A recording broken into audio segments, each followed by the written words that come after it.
Hey friends, Pete here. Welcome to another edition of Cells Gone Wild, my journey with pancreatic cancer. Hey, a little side tour today. We're down in the garage / workshop, very tiny place here. And some of you may know that I have taken up turning, which is a subset of woodworking. I find it almost meditative. And I had an appointment this past week with uh, an oncologic psychologist who was giving me tips and ideas on how to deal and cope with stress and this diagnosis and this process. And she asked me what I do to keep my mind busy, and I listed this as one of the topics. And she's like, you know what?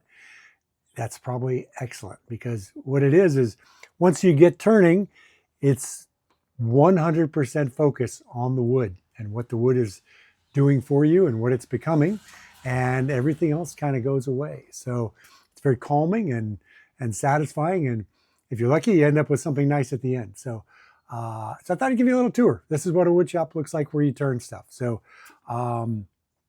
this is an example.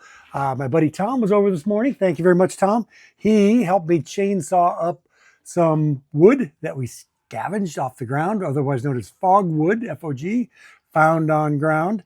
And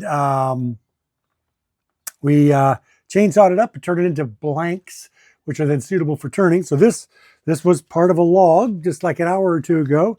We chainsawed it down this way, chainsawed some branches off here, and now this is going to be like a platter, shallow bowl.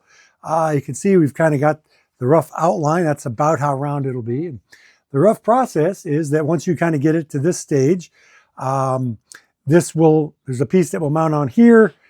This will go in the lathe and actually mount right here.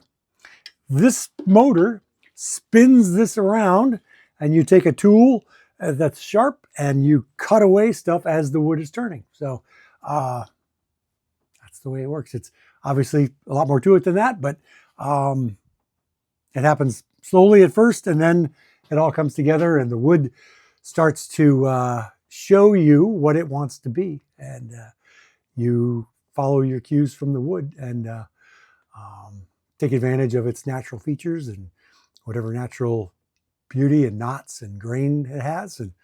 And sometimes it works, sometimes it's firewood, but fogwood, pretty much free. So you can try it. If it doesn't work, move on. Anyway, that's the lathe. I'll turn the camera around and I'll show you some more of what we chunked up today. All right. So here is our little shop. And when I say little, I mean little. Everything is small. But all these pieces are pretty much stuff that was a log an hour or so ago. And it's kind of chunked up here. That's a piece of cherry, weeping cherry. I think this other is either oak or spalted maple, but big leaf maple. More of that same tree, all spalted maple or oak. And this is like something I did a while back. This is just some hard maple with a cherry cap on it that will be a nice tall bowl or vase. But anyway, that's what the shop looks like. And you can see I have to share it with a car and a whole bunch of bikes. But you work in the shop and garage you have, not the one you wish you had. So doing the best we can and having fun and keeping sane at the same time. Thanks again for tuning in to Cells Gone Wild and listening to my story. It helps me to tell these stories, and I hope you get something out of it too. All right. Take care. We'll talk to you again soon, friends. Thanks. Bye.